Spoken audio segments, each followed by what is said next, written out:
So guys, welcome to my mini vlog है त so आजको भ्लग चाहिँ हाम्रो खेततिर है पुरानो टोलमा सो यो बगिरहेको कुला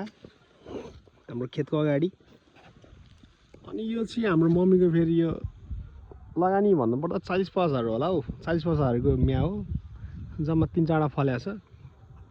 गयो भने 7 बोट होला अन्त सो आज चाहिँ हामी यसो आज खेततिर हो शनिबारको दिनमा खेततिर डुल्दैछौँ अनि यो चाहिँ हाम्रो खेत यो दुईटा गडा चाहिँ हाम्रो हो थोरै छ जग्गा है सो कुलाभन्दा मासतिर यति छ हाम्रो जग्गा अनि हाम्रो चाहिँ यो कुलाभन्दा मासतिर भएको कारणले गर्दाखेरि चाहिँ यसरी पाइप लगाएर पानी लाउनु पर्छ खेतमा है किन भन्दाखेरि अब यतापट्टि हजुरहरूको सर्टसुट डाँडा भयो हैन डाँडोमा त पानी चढ्न गाह्रै हुन्छ त्यो कारणले गर्दाखेरि पानी चाहिँ खेतभन्दा तल कुला भएको कारणले गर्दाखेरि चाहिँ पानी लाउनु चाहिँ हामीले यसरी पाइप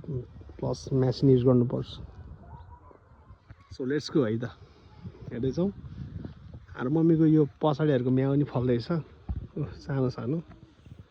है अनि त हाम्रो बारीमा म्याउ त भइहाल्यो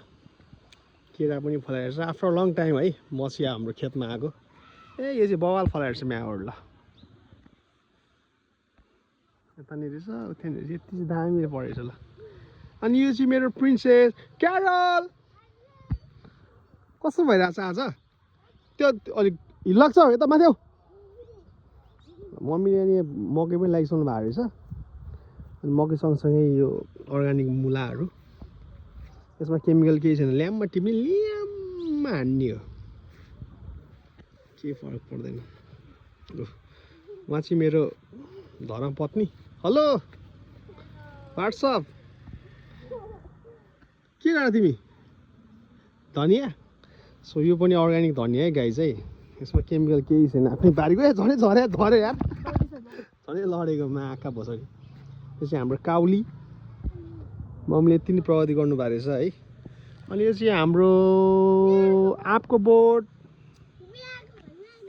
यो चाहिँ मेरो मामाको जग्गामा पर्छ है हाम्रै हो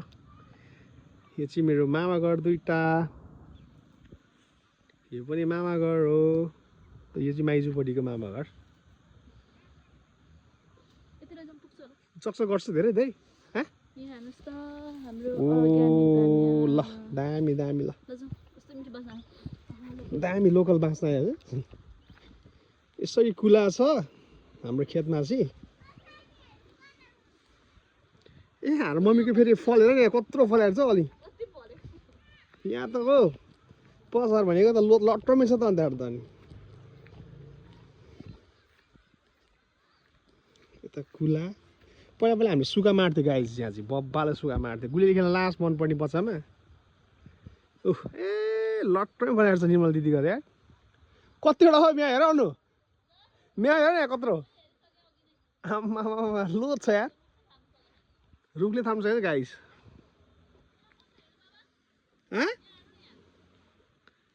के हो मैले देखाएको थियो अनि यो चाहिँ हाम्रो टोल पुरानो टोल सबै है सन भाइ घर पाक के च्यापा गरे ल गाइस है आजलाई यति नै so happy Saturday everyone so अरू कुराहरू चाहिँ नेक्स्ट भ्लगमा फेरि भेटौँला है त thank you love you all keep loving keep supporting thank you जय नेपाल